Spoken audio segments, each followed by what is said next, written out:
I got a ticket in the mail and I look at it and I said, who's this dude driving my wife's car? And she's the passenger. I looked at the date and it's at 2 a.m. I look at the timestamp that day, and her and I had called each other at 8:30 p.m. She was spending the night at her parents' house, dog sitting because they were out of town. And she always went to bed early, 9 o'clock. She was always asleep. So we said goodnight to each other. And I said, I guess she didn't go to bed. And she had called me because that same evening, somebody broke into her car at work, stole her laptop. And I knew at this time about the ticket. So I didn't say anything. So I said, hey, file the police report. I'll handle the canceling the credit cards, and I'll see you when you get home. And she gets home. 2 minutes later, I hand her the ticket. And I said, today is not your day, is it? Her jaw just drops to the floor. It's no accident that sounds like you're leveling up in a video game. 48% of 18 to 29-year-olds have an online dating profile. Make them work for it. 45% of people say they're more frustrated with this form of dating than hopeful. There are so many people you can connect with. Should I swipe right? Swipe wrong. Swipe wrong. Setting the record straight on dating apps. Everyday people telling everyday stories of the swipe right world with your host, Chaos. Well, I know he had a good time. Season 3 is alive and well. Welcome to the Swipe Wrong podcast. I'm Chaos. I'm the guy who gets to take you through all the stories of the madness and bloodshed that's going on in the dating world that we get to listen and be like, I'm not the only one going through it. The number one podcast amongst people who call Siri Alexa when they're all mad at them and trying to get even with them. I don't even know what to say there. Anyway, hope everybody's doing well. Hope everybody's having a great week. Hope everybody's enjoying the podcast for the past few weeks. And you know how I'll say it now is please like, subscribe, follow, share with a friend. Let them know what's happening. Get the word out. It's really growing each and every week. As I mentioned, it's getting its own little shot of Viagra. So thank you all for being that shot of Viagra. Now, as we're moving through season 3, I thought we'd do something maybe a little bit different. Talk to pretty much a brother of mine in this one. This is a different type of show. We definitely talk about dating experiences, but you get to encapsulate from beginning to end, almost in two situations, in two circumstances, and kind of follow through. It's not necessarily, oh my gosh, this was the worst date ever. It was this. Well, you know what? I'm going to stop talking about it. I'm not going to do a lead up and tell you all about it before you get into it. Really good conversation with my boy. So you know how it goes. Sit back, relax, enjoy, put your feet up, grab your popcorn, get it buttered if you so want to. And if you're in traffic, don't hit that person next to you, and enjoy the 611 Wrecking Crew. Did I forget to mention we do have a word from our crack staff legal department? Here they are. Disclaimer. The views and opinions expressed in this program are those of the speaker and do not necessarily reflect the views or opinions or any entities they represent. This podcast is about dating experiences. It is not to say one dating app is better or worse than another. God, I think the first time I did online dating was 2005. Really? What was available back then, bro? Match, a few smaller other websites that were obscure that don't exist today. And I remember the stigma of online dating back then was, oh, it's embarrassing you're settling for going online. But yeah, that was just me. I enjoyed that because I have difficulty just going up to a woman to start talk to her. That's fair. But once the conversation got going, I had no problem talking because I was into sports, hanging out with the guys. And to be honest, I didn't give a shit what topics most women wanted to talk about in my early to mid 20s. If it wasn't sports or fantasy football or just guy stuff, I just wasn't that too interested. But you learn, okay, this stuff has to matter. So that's how you grow as a person. I think in our 20s, I think the conversation, we're like, wait, did she say something about sex? Okay, now I'm interested. In the meantime, you're just kind of like, yeah, I'm watching the Laker game, especially where we're out there in SoCal and stuff. So that's funny. You'll get this. Like, I'll say this to some people, and they'll look at me like, I don't know, I deserve to be looked at. But ASL, like the three letters of A/S/L/. Do you remember that? Age, sex, location. The chat room is on America Online. That was the number one thing. Like AOL, like America Online, ASL. That was always a thing. But that seemed like it was. Well, I mean, it was a little bit. That seemed like that was the first online dating platform. God, I remember there were. You would just randomly meet people and talk to them. There was one girl, I think it was 19 years old. We started communicating. And she definitely wanted to me, but she was only 15 or 16 at the time. And I'm like, nope, I ain't going to jail for you. Sorry. Right. Totally. Yeah. And it was where everybody got busted, or everybody tried to find somebody, or just the weirdest of the weird were there. I even like, I was dating Michelle at the time. And this was way back when, and somebody started talking to me through the apps. And it ended up being Michelle's mom trying to get me to like try to see if I would cheat on Michelle. And she did that through AOL. Like, a whole new screen name, had no idea it was her, was totally trying to set my ass up. And I'm like, and I didn't bite. And I found out probably like 5 years later, like what the hell it was. So even then people were trying to test your humanity, I guess. Oh yeah. And there was another instance where it was a different girl from Texas. We started messaging each other, and I had done long distance before. I'm like, nope, not for me. But we eventually became friends. We actually wrote letters to each other and mailed them, like handwritten letters. I know that's crazy. Very archaic. Yeah, craziness. Yeah. Pens and papers. So you had a pen pal. That's pretty cool, bro. So like, yeah. You created some stuff. So you had like you said, what'd you say? It wasn't Match. What'd you say was the platform again? No, it was Match. Oh, it was Match. Okay. First time I looked for dating online, and I remember there was this girl. She was beautiful, very fit. So we decided, let's go on a date. And of course, way before you can FaceTime somebody like now to vet, this is who the real person is. Right. So I show up to the bar, and she gets up and waves at me. I'm like, who the fuck is this? And she weighed about 200 pounds more than her picture. Oh, like, did you eat this, bro? Oh, no. And knowing what I know now, I would have just turned around and walked away. But I said, I'm a nice guy. Let's see if she has a good personality. And just throughout the night, I'm like, I just can't picture myself kissing her or having sex with her.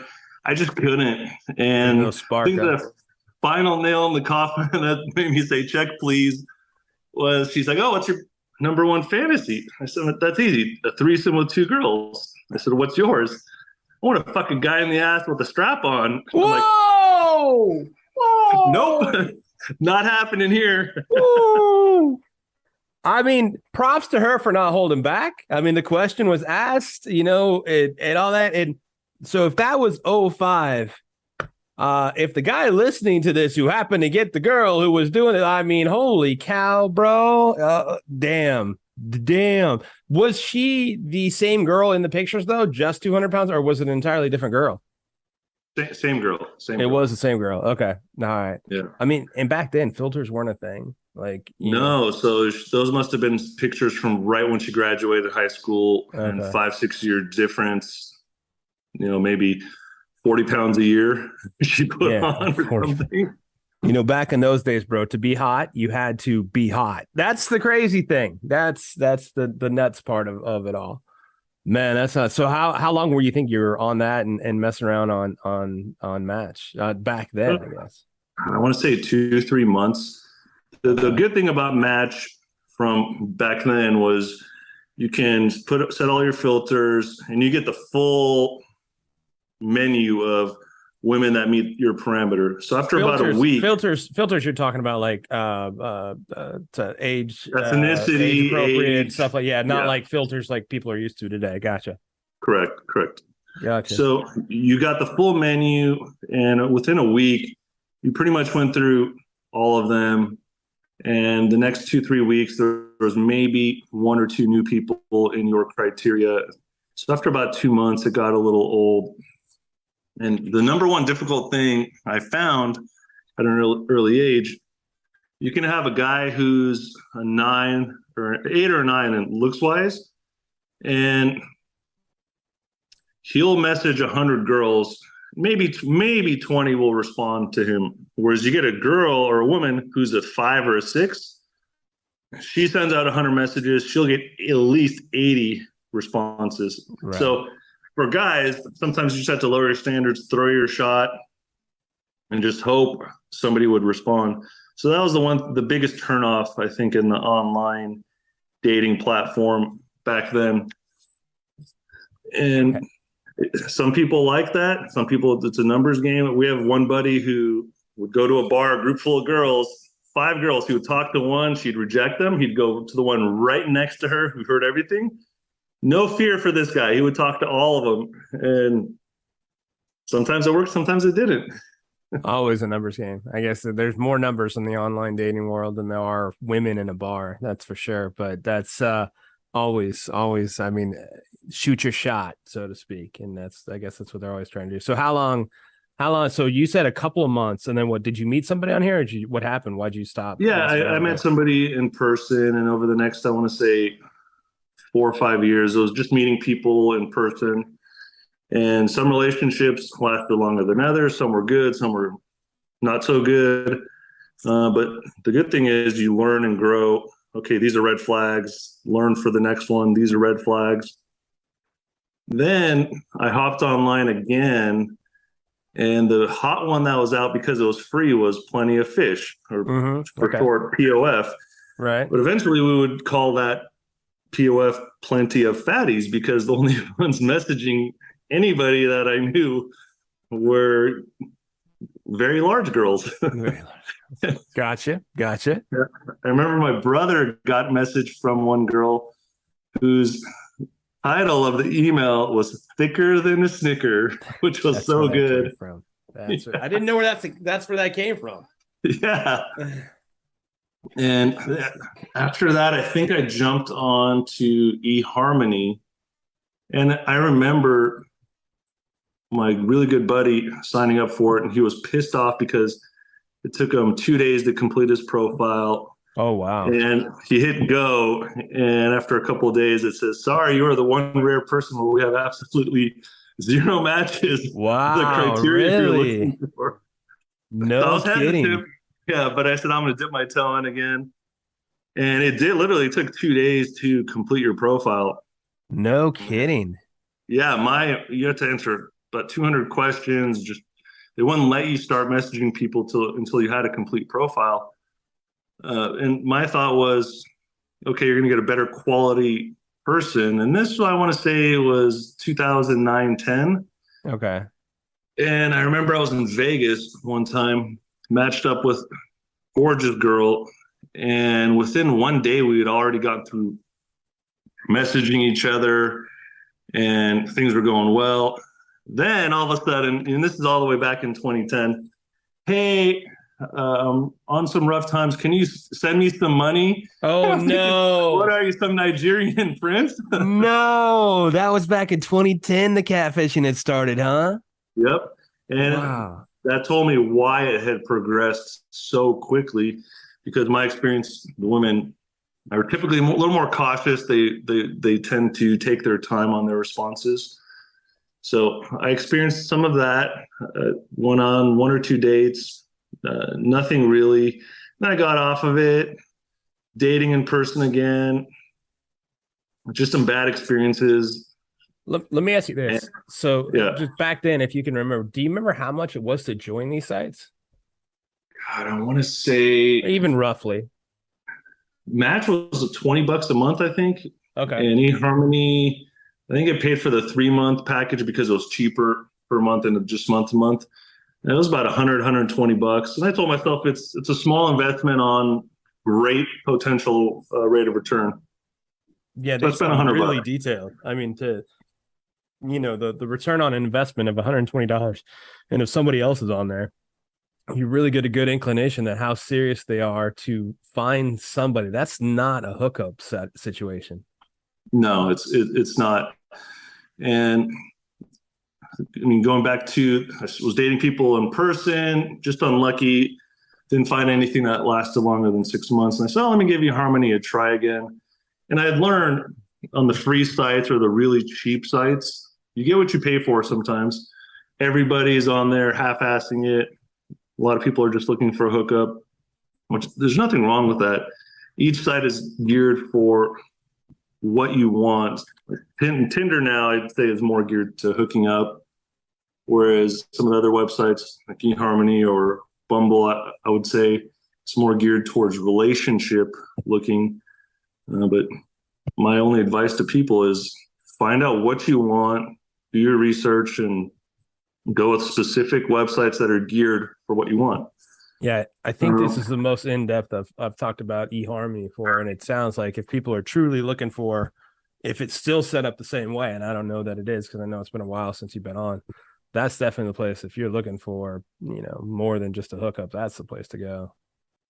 Yeah, I mean, from my experience, I would agree. I've never tried some of these other websites, so I can't speak for them. Right. But, I tried eHarmony again in 2012, met a girl, and she was I found her attractive, a little shorter than I would have preferred, but I said, I'm going to give her a chance. And things went well. One thing led to another. We dated for, I want to say, 3 years, got engaged, got married. So everything worked out well. And then 2 years, 8 months into the relationship, I get a ticket in the mail. And I'm like, oh man, my wife got. Wait, all right, let's slow down. Okay, so hang on. All right, before we get here, so you dated, it went well, got married, right? So how long were you dating before you're like, all right, I'm going to propose to her? I want to say 3 years. 3 years, okay. Yeah. So was there a pretty good sense back then of almost relief, like, hey, this not that you maybe put it in this context, but like, hey, like, the site worked. I found somebody. This is pretty cool. And like, all right, I my return on investment was pretty good. Oh, absolutely. Yeah. Because what I want out of life is I want to have children, and you don't need to be married to have children. But my parents are still together after 45 years, so I'm more of a traditionalist. I want to be married, have kids with the wife, and have a family, to have somebody to teach, to grow, to be a responsible human being. And so this was phase one. This was like, you were like, cool, I found my one, and through an online dating service. And then so for a few years, and then can attest, phenomenal wedding. That was phenomenal time. And then so 2 years and 8 months. Yes, you got a ticket. Is that I'm sorry, I keep interrupting. So tell me what happened. I got a ticket in the mail, and I said, oh man, my wife got another ticket in the mail. So, and I had a good day that day, so I was in a good mood. I open up the ticket and I look at it and I said, who's this dude driving my wife's car? And she's the passenger. I looked at the date and it's at 2 a.m. Oh, God. But I look at my phone, I look at the timestamp of that day, and her and I had called each other at 8:30 p.m. She was spending the night at her parents' house, dog sitting because they were out of town. And she always went to bed early, 9 o'clock. She was always asleep. So we said goodnight to each other. And I said, oh, I guess she didn't go to bed. I guess she didn't go to bed. Yeah. With this rando dude. And so took me all of 5 seconds to realize, all right, she's cheating on you. So I took a shower to relax. And she had called me because that same evening, somebody broke into her car at work, stole her laptop. And I knew at this time about the ticket. So I didn't say anything. So I said, hey, file the police report. I'll handle the canceling the credit cards, and I'll see you when you get home.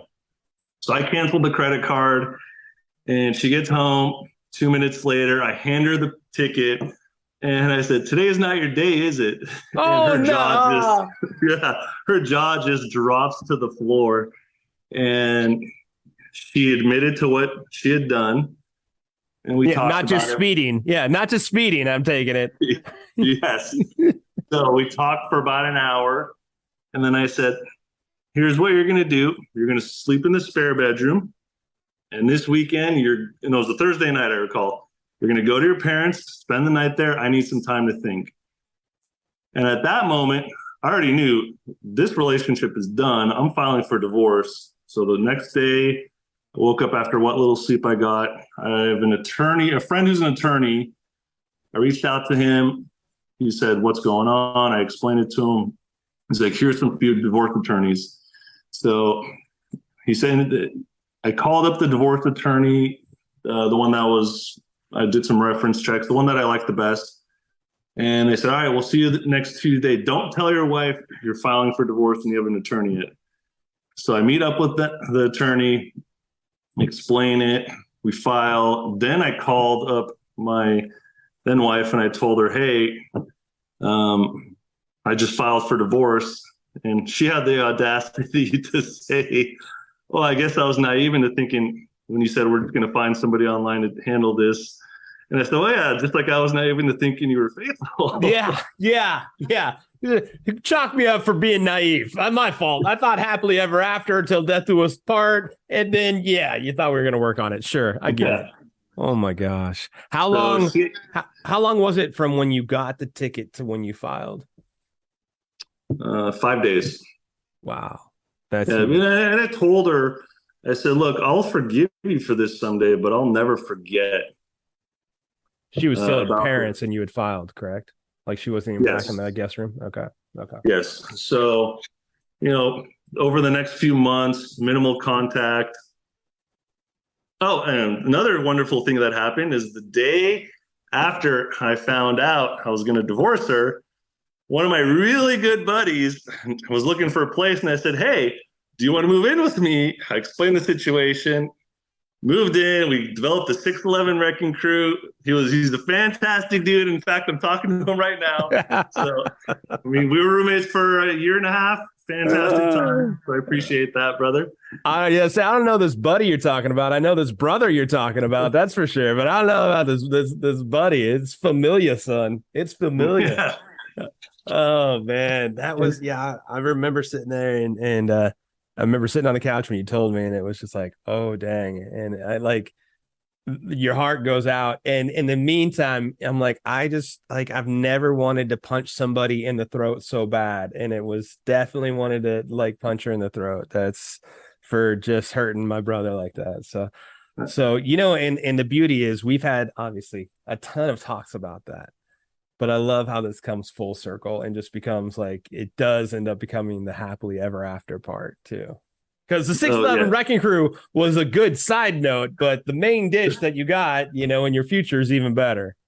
Oh, absolutely. And, throughout the next couple of months, we were going through the whole process. And I told myself, I said, don't make it personal. Don't get nasty or angry. You don't have to drag her out, leave social media out of it.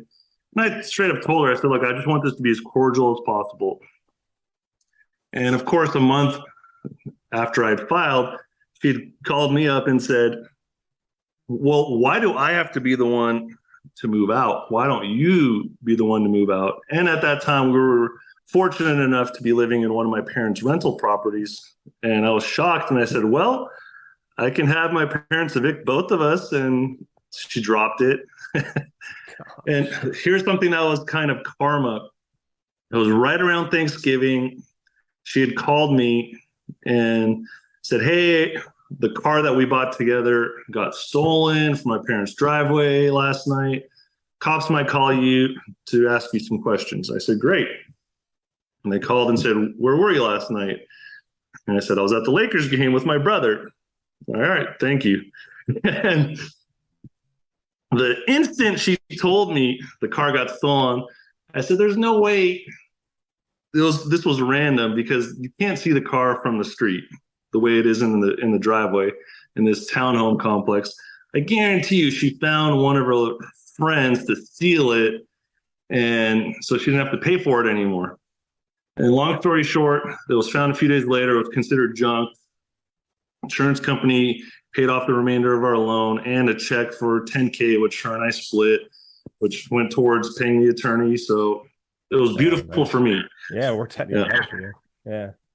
And then when it came time to do the inventory of our community property. Oh, sure. Yeah, California Community Property State. Yeah.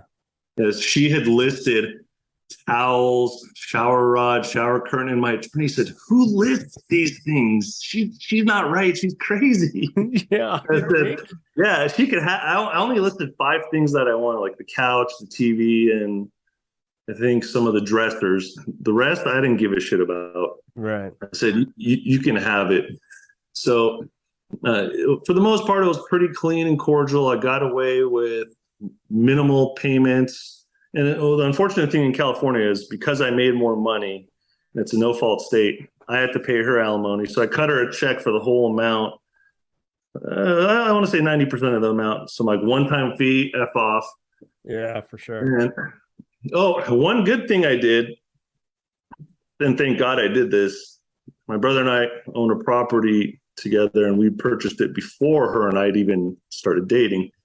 And 6 months before her and I got married, we put the house in a trust and LLC. Perfect. Which meant she had absolutely no claim to it. If I hadn't done that, she might have been entitled to 25% of it. So I would have had to have maybe paid her off $200K, which would have pissed me off.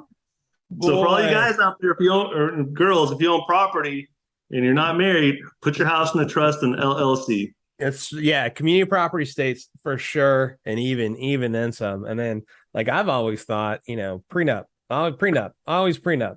Just if the other person is not cool with a prenup, then there's more of a problem there than you can even begin to think of. So from a dating site to divorce, bro. Yes, and I was fortunate enough to have a couple of close friends of mine in my life who had gone through divorce. So they were my support system. They would constantly check up on me. Hey, you're loved. This is some grief might be coming in the next couple of weeks. Just always checking up on me, which I appreciated so much. That helped. My family and close friends were there for me.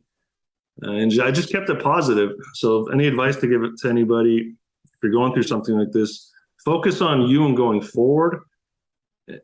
Because what's the point of stressing over something that happened in the past that you can't change or control? You're just going to make yourself crazy. Just focus on going forward, and the situation is going to be a whole lot more pleasant. Well, as pleasant as it could be if you're going through a divorce.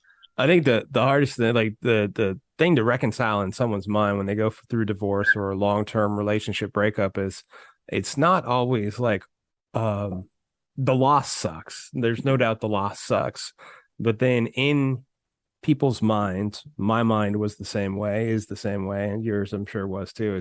It's like you had in your mind what you kind of looked like 10 years down the road, and all of a sudden that's vanished and that's gone, and you don't know what the next 10 years are going to look like. And like if you're two old people sitting on a porch in rocking chairs whittling, and now it's just you sitting on the porch, with your dog and a banjo, and you're going all deliverance, you just don't know what it feels like anymore. And that's a hard thing to reconstruct sometimes too. Absolutely, because I, in my mind, envision, okay, we're going to have kids soon and start developing the family. And what also upset me was a few weeks after I filed for divorce, you do the math and you say, okay, let's say a year from now, I start dating somebody and I'm lucky enough to find what I want. Most likely going to be a year dating. So that's before you get engaged. So that's 2 years until you get engaged. Let's say it's another 6 months to a year before you get married. So that's 3 years from this point in time now.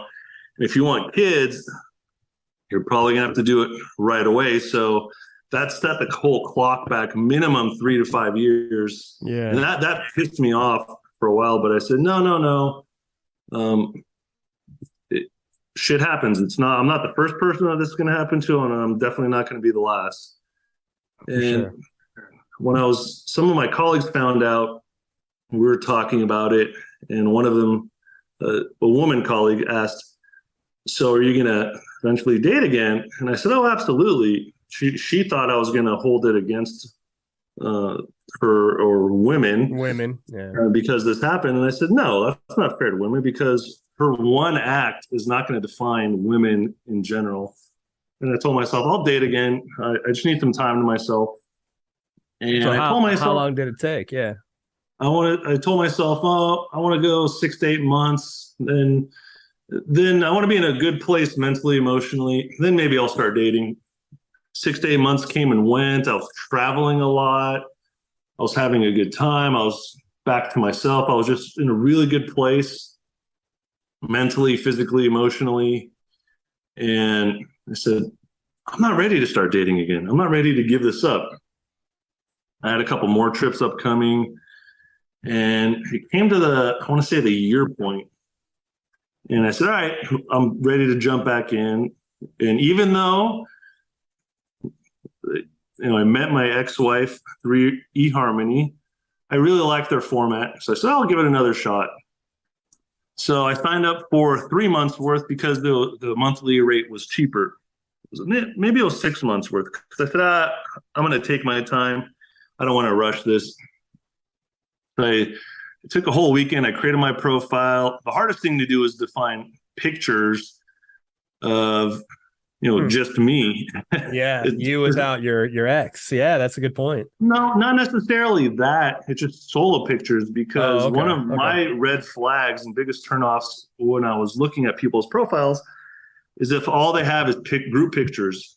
And sometimes some of the girls, it's hard to tell which one is them.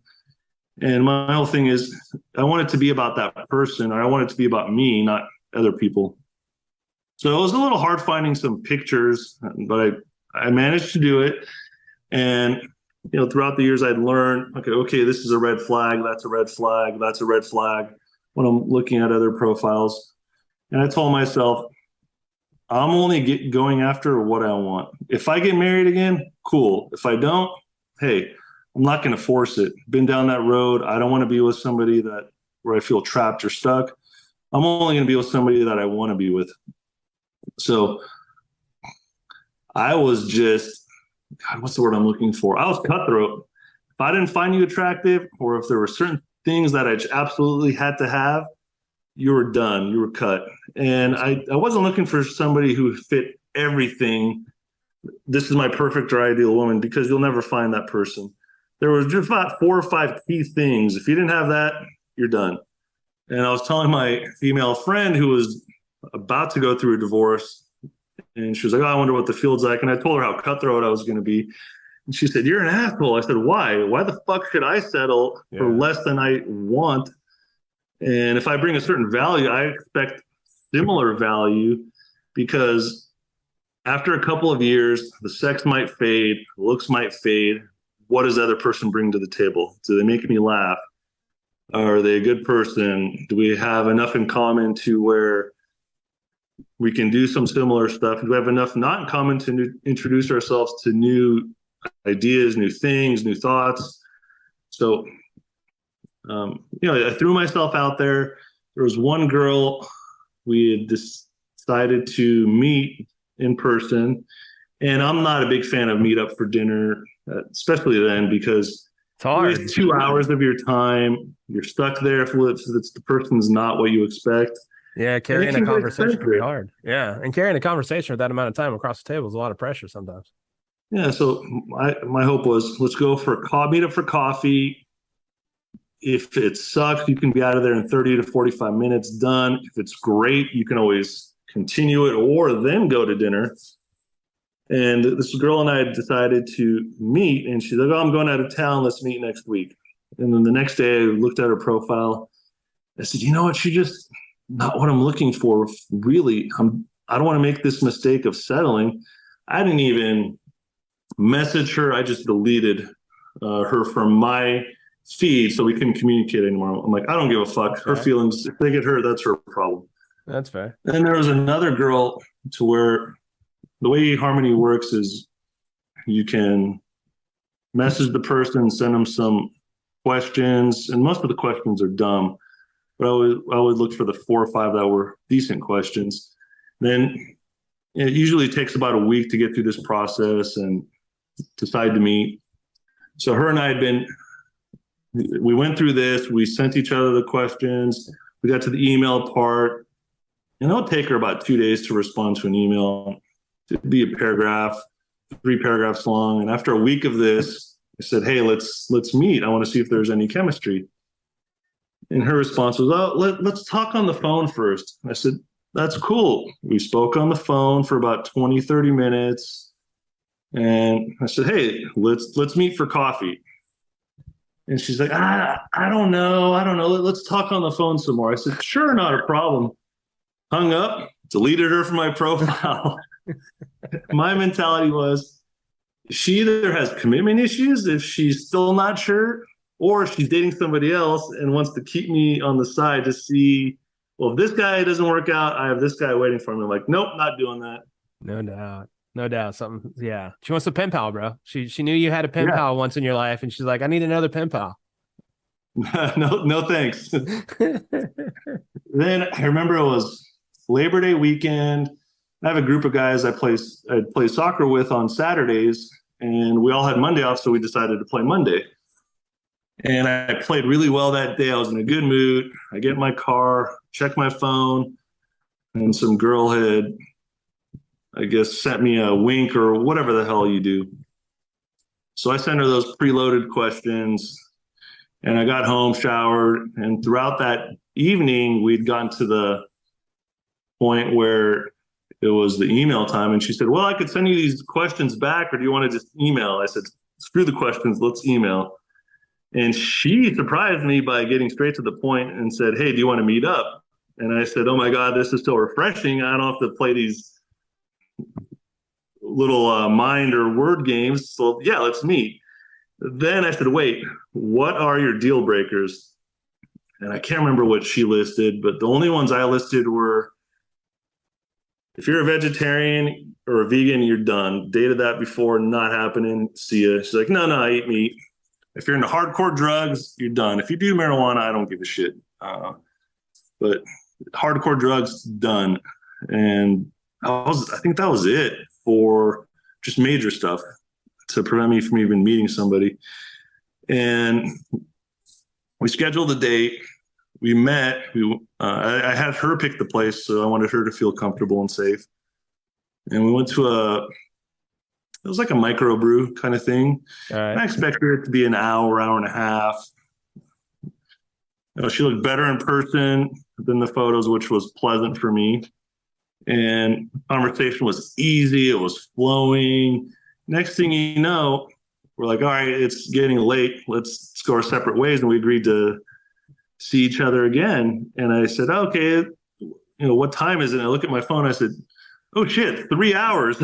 Oh, wow. So, damn, bro. Yeah, things went well. And so we started dating, and we went on 4 or 5 dates, decided to become exclusive.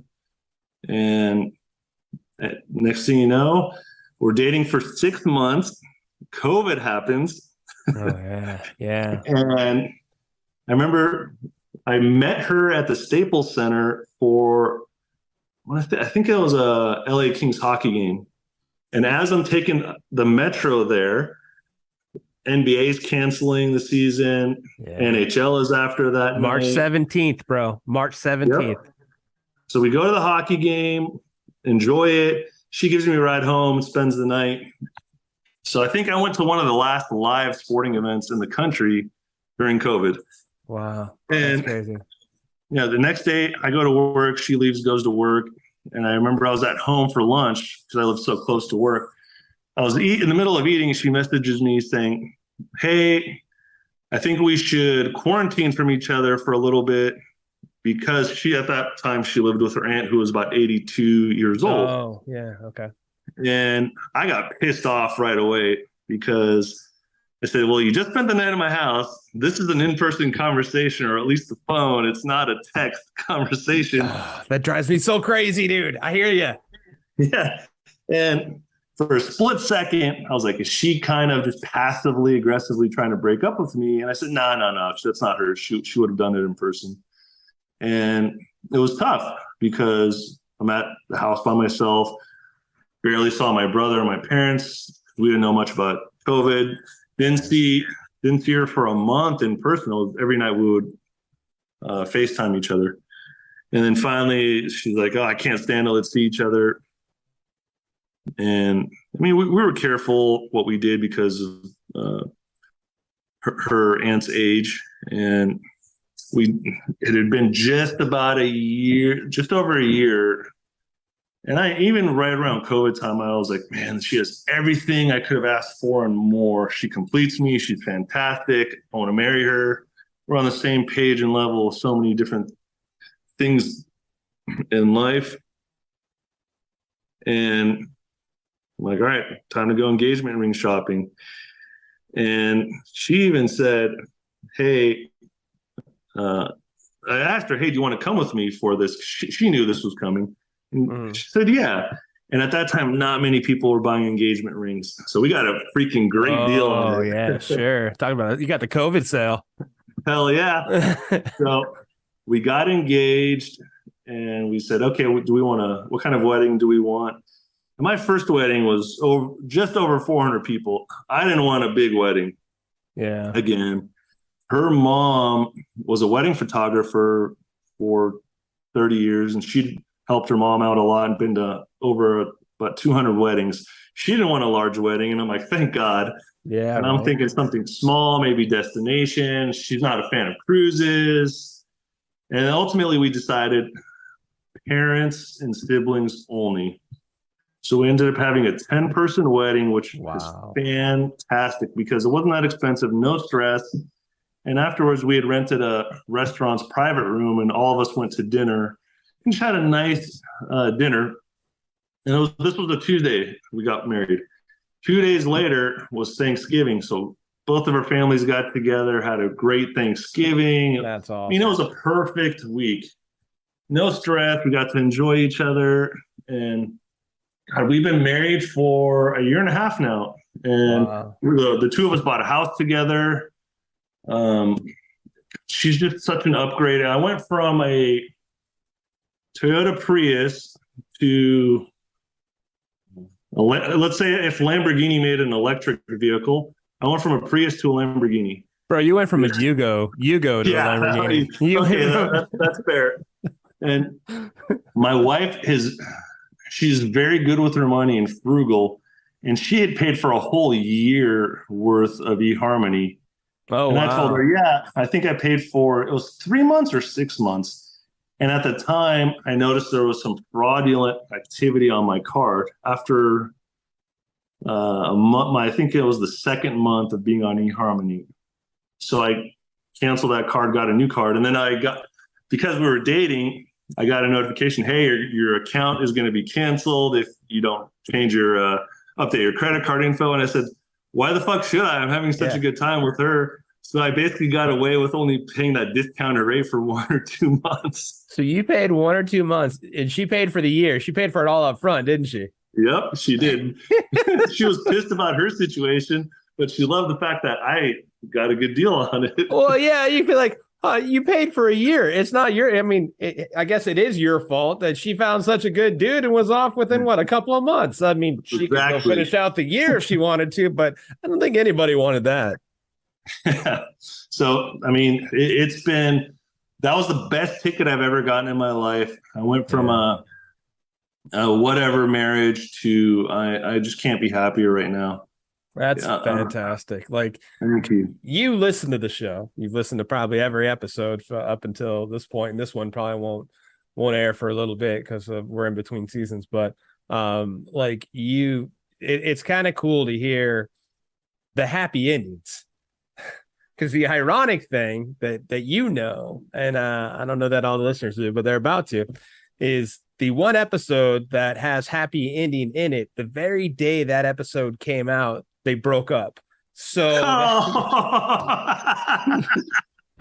yeah, so No. I did not tell you. Maybe I didn't tell you that.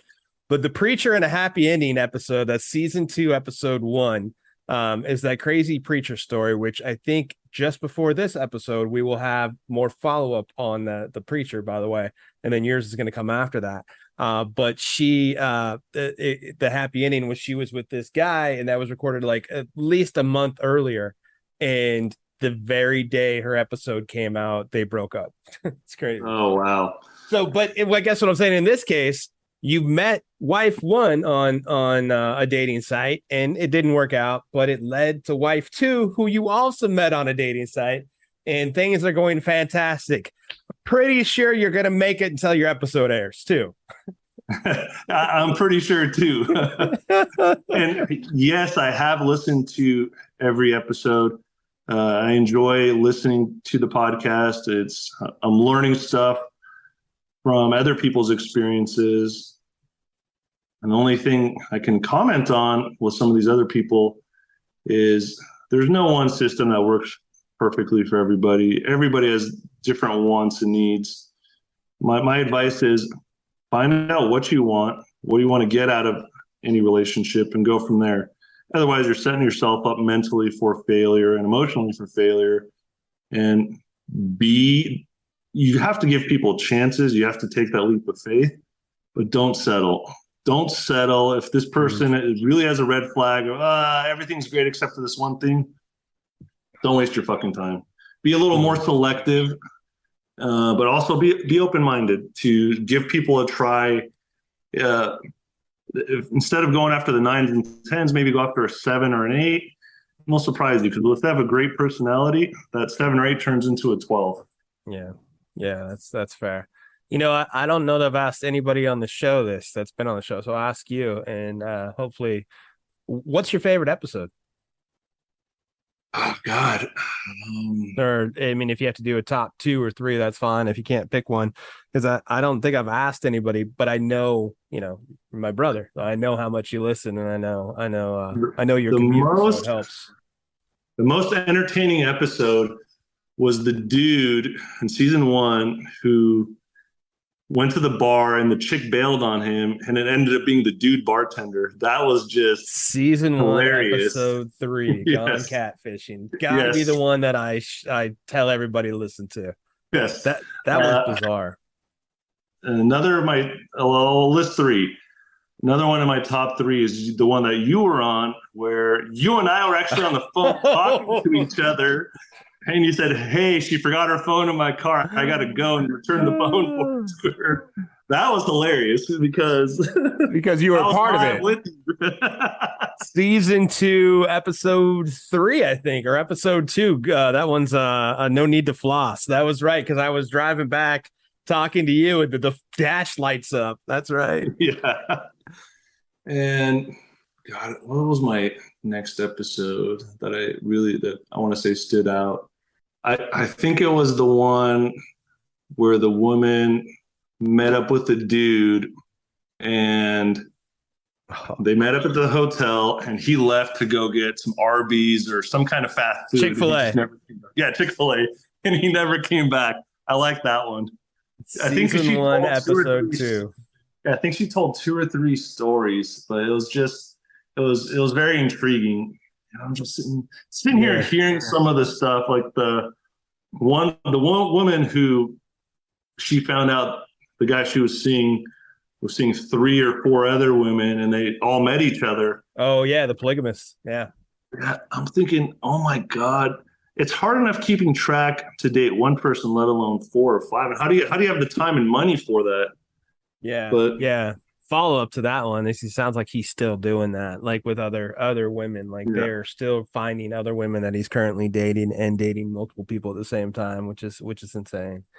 Bro, that's cool. I mean, like it's cool to hear beginning to end. One relationship worked, one didn't work, and one so far is hopefully happily ever after.